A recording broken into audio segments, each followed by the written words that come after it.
होत आहेत तर त्यांनी संपूर्ण चेहरा दाखवायला पाहिजे होता. म्हणजे दूध का दूध पाणी का पाणी झालं असतं. म्हणून आमचा सवाल आहे त्यांना, आणि स्वतः महेंद्र शेटनी खुलासा केलेला आहे, जर ह्याच्यात मी आढळलो तर मी माझ्या आमदारकीचा राजीनामा देईन.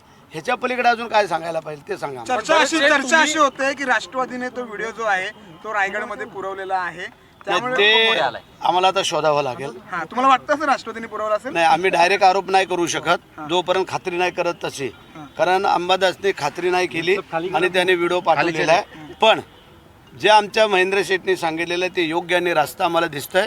त्यांनी पूर्ण बॉडी चेहरा दाखवावा आणि आमचा राजीनामा. विरोधक असं म्हणतात की सरकार तुपाशी आहे आणि शेतकरी उपाशी आहे या सगळ्या व्हिडिओच्या माध्यमातून. आता विरोधकांकडे भांडवल काय आहे, हत्यार काय आहे, बरं मी काय म्हणतो, शिवसेनेच्याच मंत्र्यांचे काय व्हिडिओ येत आहेत? ते शोधावं लागतील. फक्त शिवसेनेच्या मंत्र्यांचे म्हणून नाही, ठीक आहे, ते आता आम्ही काय सांगू शकत नाही. तुमचं संख्याबळ जास्त आहे, रायगडमध्ये सेनेचे आमदार जास्त आहेत आणि अशामध्येच कुठेतरी संख्याबळ कमी करायचं सुरू आहे का?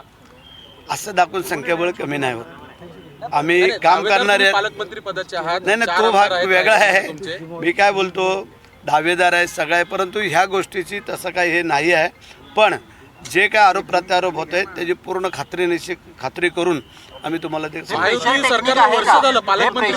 केलं जातंय शिवसेनेवर असू शकतं, सांगू शकत नाही आहे, प्रेशर टेक्निक असू शकतं, परंतु नाही ते आता तुम्हाला अदृश्य शक्ती कोणाची? दृश्य जे काय त्याला आम्ही सामोरं जायला तयार आहोत. ज्याला कर नाही त्याला डर नाही, आणि त्या उक्तीप्रमाणे आमच्या आमदारांनी सांगितलेलं आहे. आणि जे वस्तू त्यांनी जर एवढं ठासून सांगितलेलं आहे की त्यांनी चेहरा दाखवावा आणि माझा राजीनामा घ्यावा, ह्याच्या पलीकडे अजून काय पाहिजे तुम्हाला? या प्रेशर टेक्निकला तुमचं पण प्रत्युत्तर असणार आहे? 100%. कारण जर आम्हाला नाहक बदनाम करायचा जर कोण प्रयत्न करत असेल तर ते आम्ही सण नाही. तुम्ही मुख्यमंत्री उपमुख्यमंत्र्यांच्या कानावर टाकणार आहे का? अशा पद्धतीचे सुरू आहे टाकणार ना, ही वस्तुस्थिती आहे. कारण हो, आज आम्ही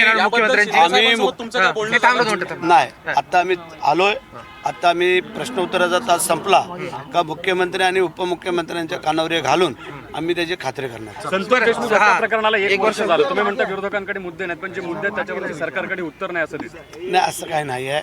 जे झालं आता जे काय आरोपी ते सगळे आतमध्ये आहेत आपल्यालाही माहिती आहे. आता जर आरोपीच पकडले गेले नसते तर गोष्ट वेगळी आहे. आता आरोपी आतमध्ये आहेत हे आपण सगळे पाहिले. कोणाला कृष्णा आंधळे अजून भेटलेला नाहीये, म्हणणं बरोबर आहे. आम्ही त्यामध्ये नाही, ठीक आहे ना, त्याची तुम्ही बोलताय कृष्णा आंधळे नाही भेटला, आम्ही कुठं मान्य करतोय भेटला तो, परंतु इतर जे काय 7, 8, 9 आरोपी आहेत ते तर आतमध्ये आहेत ना. सेट तुमची जी चेहरा आहे